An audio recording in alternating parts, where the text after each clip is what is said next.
then we sell wedding, I guess. And then we sell watches to the old yes, for instance. And that is totally fine for the brand So yeah, what about yourself? Yes, a mixture of like this was basically on the choice of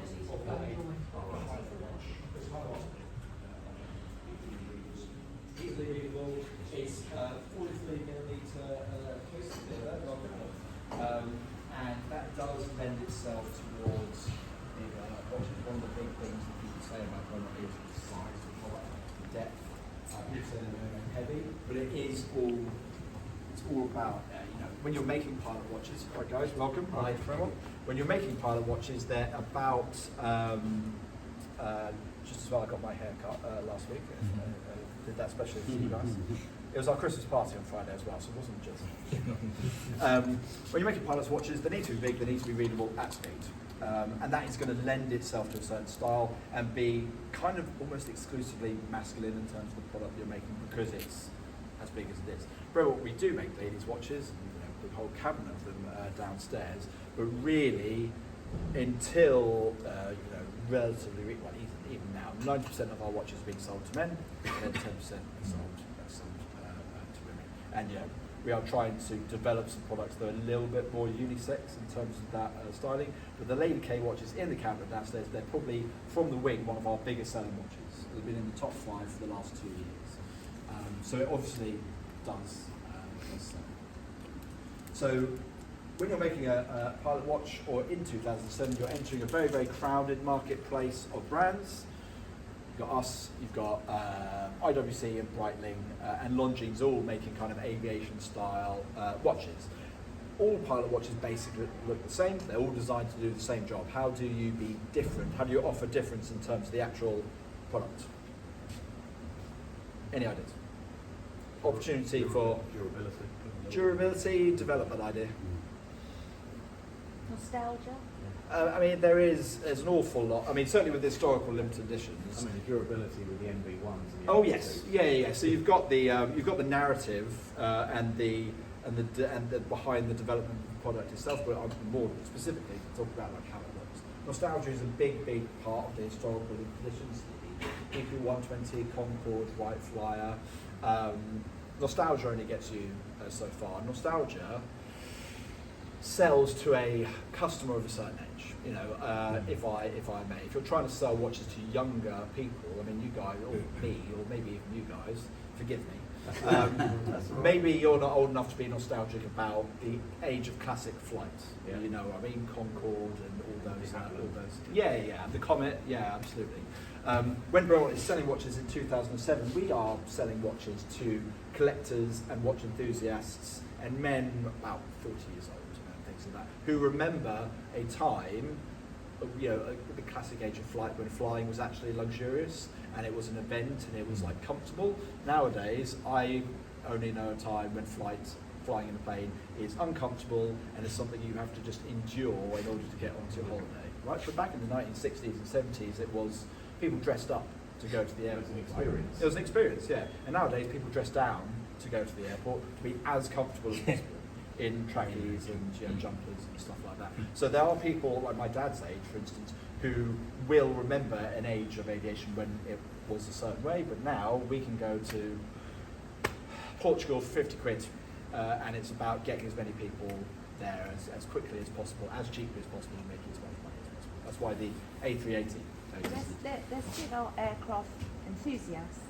Yes. And you can be young and be enthusiastic. Yeah, I mean, my brother, he flies for British Airways. He flies the Dreamliner, and he's 30 or so, and so he has that sort of passion. It's not impossible. I would argue there are less people. It's a small market. It's a small market. I mean, for motorsport watches is a very small market. You watch Formula One? Yeah. Okay. Do you guys watch Formula One? Used to, okay, so but used not to. anymore. Yeah. Why not? When Schumacher ended up having his accident, the whole sport changed for me. It was a while back now. I used to watch almost every single race. Yeah, and then it just changed. Something changed. I'm not quite sure. Yeah, lots of people have lots of opinions about Formula One and things like that. It's it's a very niche sport. It's not football. It's not. You say it's niche, but it's one of the most watched sports in the world. I'm sure it is. But in terms of sport in general, I would argue there are much more people that watch football and golf and cricket than Formula One. But I'm willing to be. Football's number one. Tennis is number two. I think Formula One is like fourth or fifth actually. Cricket's too, actually. So relatively speaking, and then certainly, there are probably more people. Almost guarantee there are more people that don't watch Formula One than do. Yeah. So we did the motorsport kind of stuff, and that does attract a certain number of people to the brand. But really, success in watchmaking lies in making a mainstream product that, for want of a better phrase, people who aren't interested in watches want to buy. You can do the enthusiast sort of thing, but ultimately you want someone who has, broadly speaking, no interest in watchmaking or the history of watchmaking or any of those sorts of things to want to buy your product. And that is one of the reasons that Bremont's kind of gone through this brand change for greater commercial success into the mainstream audience. But at this time, 2007, it's for very watch enthusiasts. And you're designing a product that visually is distinct from any other Swiss watch that's been made at the time. I'm going to take my watch off again. So you have this kind of three-piece look: the top bezel, the case middle, and the case back, which I can hold up to the camera there. So you have this kind of sandwich effect: the steel, the black, and then the steel, exactly the same as on the WR 22. And you can visually distinguish a Bremont from a distance with this look. I knew that was Bremont straight away just by a little flash of that black case middle. And when you're designing a product, you want that instant, quick link between the person and that's a Bremont straight away. Is that a purely aesthetic decision, or there's other functional reasons? As a piece of branding and brand building, it's an aesthetic sort of thing. Mechanically, it is more expensive to make because you're making three pieces as opposed to two. I can't see your guys' watches. Forgive me, are you going to film the entire time? You are? Okay, fine. In which case I will modulate I'll try and be a little bit slower in what I'm saying. Mechanically, it's more expensive to make. You're making 30% more components because you're making a third piece as opposed to a standard two-piece. You can do creative things with the design, like with the Victory Limited Edition, which we'll get to. The case middle is made out of copper from the HMS Victory. So you can be, with those three pieces, you can be creative. Ultimately, the way that this product was sold in 2007 is that the benefit of this design to you guys as consumers is if you drop it and you dent the lug here, you just have to change the lug. You don't have to pay for a brand new case. So it's cheaper to repair, these watches basically. With any other Swiss watch brand, Rolex or Mariner, Omega Seamaster, you dent the case in any way, that's a whole new case. And is that possible because of that three-piece? Yes, because you can just change that part, the top part. There's pretty functional reasons. Yes, so there is a functional reason behind as well. Whether people actually, you'd have to be trying pretty hard to dent this beyond the point at which you could polish it. But there is that mechanical benefit as well. When Nick and Giles were developing this product, their case designers at the time were saying, well, it's more expensive to make.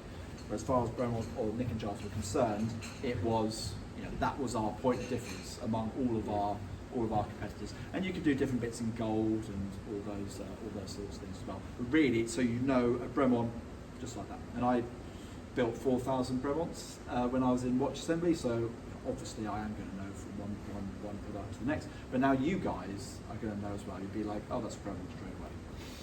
And that with all product design, Porsche, for instance, 911 basically hasn't changed in 80 years because that's the look of the 911, right? And they make a joke about it every time they re-release the 911. It's all brand new panels, but it looks exactly the same. But why change it?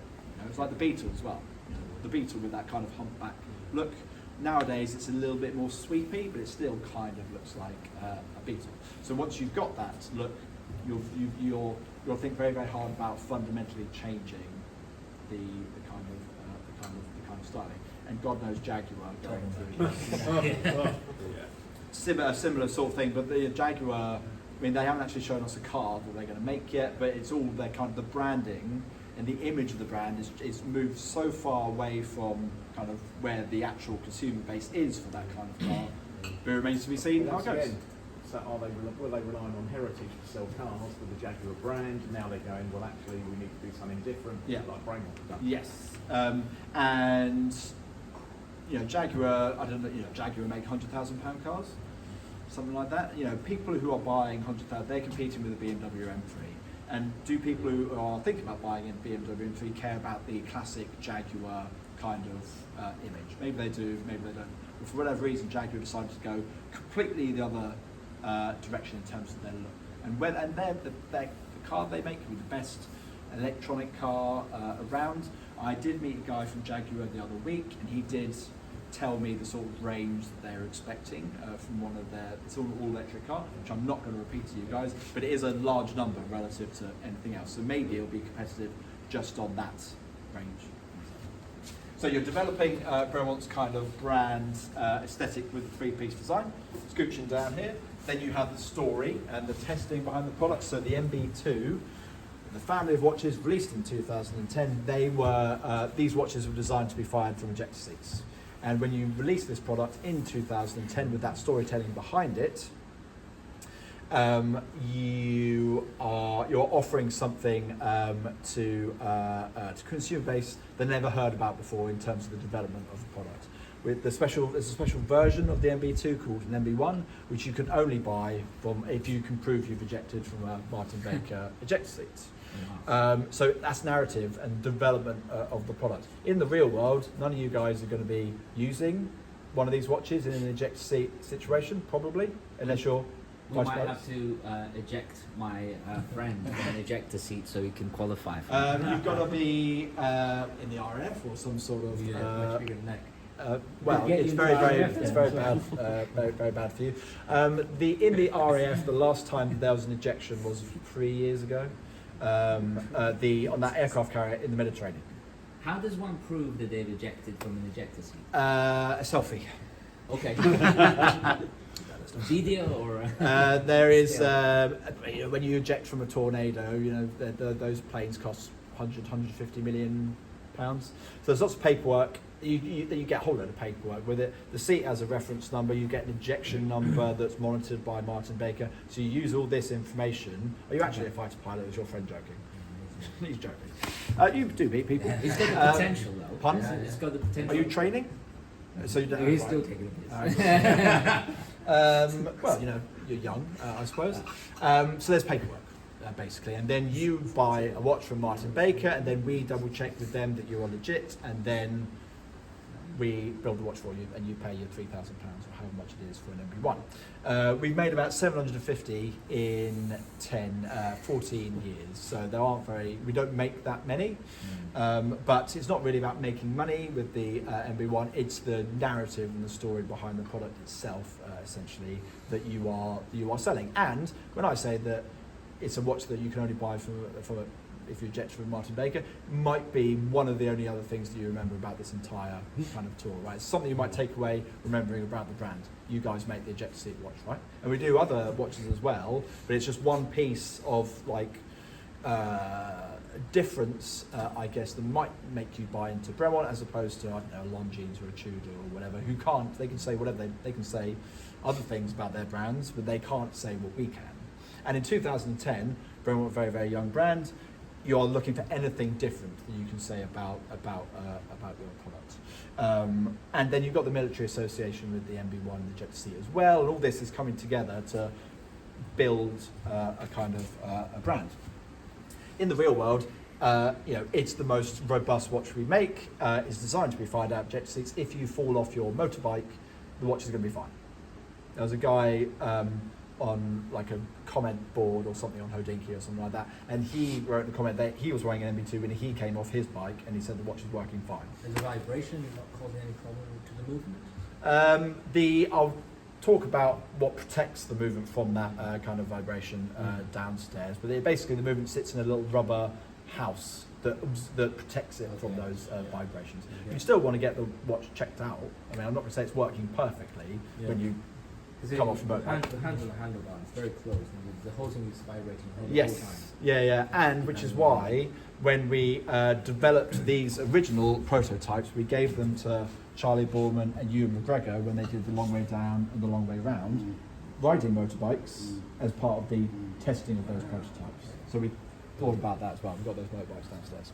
So you've got the narrative behind the story, you've got the actual product design. What if you put both those two things together, which is where the historical limited editions come in. And all of these watches in these 4 cabinets incorporate material from historic artifacts into the designs of the pieces themselves. So the EP120, the first limited edition we did, that has aluminium from a Spitfire in the winding mechanism of the rotor. This is nostalgia. And it's also just a point of difference. In 2007, you released that watch, and no other watch brand is making a product like it, with that history and that story to tell and that provenance, essentially. There are 120 EP120s made. I think one sold on Chrono 24 or Watchfinder or something like that for 28 grand last week. And it retailed at 6.5. The P51 Mustang has got aluminium from a Mustang in the winding mechanism of that rotor. The Victory has copper from the HMS Victory that makes up the case middle, and wood from the HMS Victory in the case back. So this is where that mechanical benefit of your 3-piece design comes in. It means you can make the individual components out of actual like stuff, like historical stuff. So you can be very creative with it. The Victory was the biggest and most complicated watch we made at the time, and that was 2012 or so. You've got retrograde seconds, retrograde date, hours, minutes, chronograph seconds, chronograph hours, and chronograph minutes. So is that all in-house movement? No, that's based on a Solita. At this time, none of this is in-house manufacturing. These are all ETA or Solita mechanisms. Most of our watches buy downstairs in the boutique are made. The movements are made in Switzerland. The Tourbillon limited edition. Did you meet Christine at the Time Tide thing? Is that right? A couple of weekends ago. So the Tourbillon watch, which I believe was there, the movement is built by us and the watch is built by us. And that's £27,500. Was that your Siddiqui? Pardon? Was that the Siddiqui limited? There's a edition? Siddiqui one which is sold in the Middle East, and that has got a limited edition green dial. And then the other Tourbillon's got a black dial. That's right. But there's a Siddiqui one as well. What movement's in mind? It's a 7753, which is made by ETA, and it's just it's a chronograph mechanism where you adjust the date and set differently. Yeah, well, I kind of jumped in between what did 10 o'clock and... But the instant date, you press that little button. Yeah, but they don't change it between... Yes, times. don't change it between 8 and 2. So then you're doing the code breaker limited edition. There's wood from Bletchley Park and steel from an Enigma code breaking machine. The right flyer is muslin from the right flyer in the winding mechanism. So it was 2014 when that was released, and yes, you're doing one every year. Limited, steel, rose gold, and white gold. And exactly like with the 3-piece case, exactly like the Martin Baker watches, you're trying to offer some difference to your consumer base. A historical provenance that people can buy into, essentially. You get people who are really into flight or really into like the history of British military history, who are buying into these stories with the Concorde, the supersonic limited edition. You've got steel from Concorde in the case back, and that is, you are offering something to people who, again, it's an aviation kind of link. You're selling watches, you're making money, you are offering difference, you are getting people to come into your boutiques and looking at the supersonic limited edition. You're getting people writing about you on blogs, and you are making money, which I think I've already said. So it's a big, and at this point you have a collector base that's buying all of these historical limited editions. So you have a baked-in set of people who you kind of know are going to buy every single one of these every single year. So it's a kind of a... Why would they buy every single year? Because they're collectors. But every single year for what reason? What's happening every single year? The historical limited edition. Yeah. So one of these every year about Christmas time.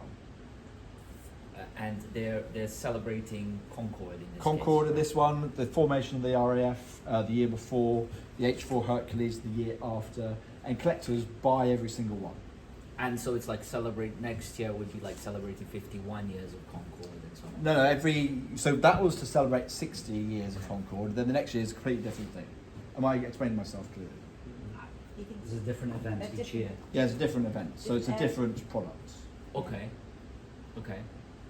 so I don't think I am the explaining following myself. No, year it might be a not to completely me. Yes, aircraft or yeah. So this was boat. 2017. Okay, so you have a different celebration of different historical event to Yes. commemorate. Yes, Because I each understood year. it as like celebrating 50 years of Concorde, celebrating 51 years of Concorde. That would be like quite. I mean, that would be a niche great way of just selling 300 thing. watches. Yeah. All the Concorde lovers, right? No, you do it with the Concorde. We did 500 of them, Yeah. just for what, just for that project that year. And these are significant British historic. Ideally British. I mean, H4 Hercules was an American story. Okay. That was the brainchild of Howard Hughes. Bruce Goose. The Spruce Goose, RAF. Yeah, that's by all means a British sort of thing. The Wright Flyer is an American thing. Okay, so these are all like aviation. Yes, and historical. ideally you have that aviation link or British link or military history link somewhere in there. I mean, with the Hawking Limited Edition, you've got wood from Stephen Hawking's desk and meteorite from space. You know, there is no aviation link there. You know, Stephen Hawking's just a famous British person, essentially. And people collect them every single year because they're Bremont collectors. And collectors like to have the whole set, right? Yeah. And you would get people basically buy the same number of each one. So there's a guy who has number 29 of everything. So you get 29 in the Supersonic, 29 in the Hercules, 29 in the Hawking. It's like Chris Evans used to get all of his Ferraris sprayed white. This is what collectors are weird. They just like Yeah. everything being the same, They have their own. essentially. And that becomes a problem when you when you release, if we did the next historical imposition, for instance, number 29 would be allocated to the guy who buys 29 of everything, and until he said no, I don't want it, and then it'd be released. The problem with that is if you have someone who collects number 90 of everything, you've got to do at least 90 watches of a limited edition, right? So when we did the Jaguar 60th limited edition, there were only 60 of those made. So you're going to upset people who buy everything in number 80. You know what I mean? So that is one of the flaws of individually numbering all these historical Yeah. editions. So you, when at this time, you know, Bremont develop a list of customers and collectors who you have to accommodate. Has that ever happened, two guys fighting for one number? Entirely possible. Probably, yes. Entirely possible. I don't know. I've only been doing this job 3 years, so I haven't really come across that kind of thing. But And the numbers are engraved on the watches themselves? yeah, on the case back. Yeah. On the case back. I mean, in the Codebreaker limited edition, the number was lasered onto pieces of paper that were set into the side of the case, and those pieces of paper came from Bletchley Park. They were like ticker tape bits of paper. Usually it's engraved, I mean, in the Hawking limited edition, the serial number was laser engraved on paper that came from Stephen Hawking's Brief History of Time manuscript. No way. Wow. Yeah, How do so you guys even source that? you get it given to you. So the Wright Flyer limited edition, we did the Codebreaker, we did the Victory, and then Amanda Wright Lane, who is the great-grand niece of Orville and Wilbur Wright, she wrote to Nick and Giles and suggested doing a Wright Flyer limited edition, and she donated the material. The same with the Victory.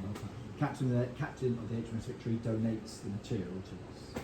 And then proceeds from the sales of all these watches go to the charitable donations to the HMS Victory So it's- Museum or It's a whatever. collaboration. Yes, the collaboration. Yeah. What is absolutely. this So there's year's? a What's this year's one? I'm not doing this one actually. We do it at Christmas. So if we're going to do another historical limited edition, it'll be this time next year, but I don't know when. I don't know when we're going to do another one, because in terms of aviation stories, you've got Concorde, Spitfires, Wright Flyer.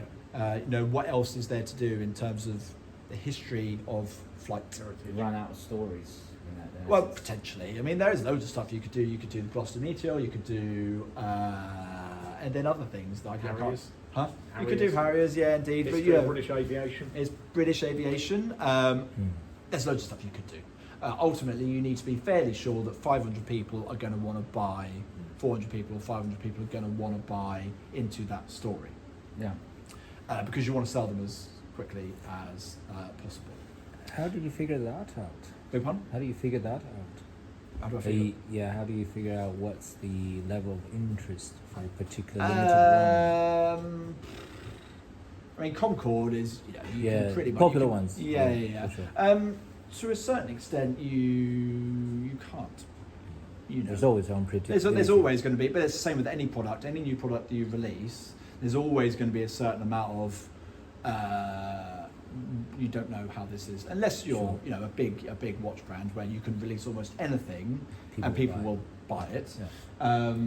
Yeah. In terms of the way you calculate the limited number and the RRP, if you make fewer of a limited number, broadly speaking, your RRP is going to be higher. Whereas if you make more, the RRP is going to be lower because you want to make the same amount of money. It's a little bit of an art, and Sure. then the historical limitations are always secret until the day it gets announced. So you can't really be like focus group and be like, would for instance you be interested in buying a, you know what I mean? And anyway, the focus for Bremont nowadays, or at least for the next 5 years, is growth. And with the historical limitations, I'm sure there'll be another one in the future. But really, Bremont has to find our core bread and butter product Yeah. for about £3,500 that connects with thousands and thousands of people that you can then sell over and over and over again. Black Bay, Rolex Submariner, Omega Seamaster. You want to find that product. Your hero products. A hero product, yeah, absolutely. And these are very, very nice. They make money, but the steel Wright Flyer over there was £18,000. You're very unlikely to get someone brand new to the brand, never heard about Bremont before, goes right, £18,000 as their first purchase. Usually they work their way up, and you're going to do that by introducing them with the hero products, as we said. Yeah. Which Bremont is still working on. Are there any questions about the historical limited editions? Okay, in which case, let's move on. We're going to go to the service centre now, so follow me this way.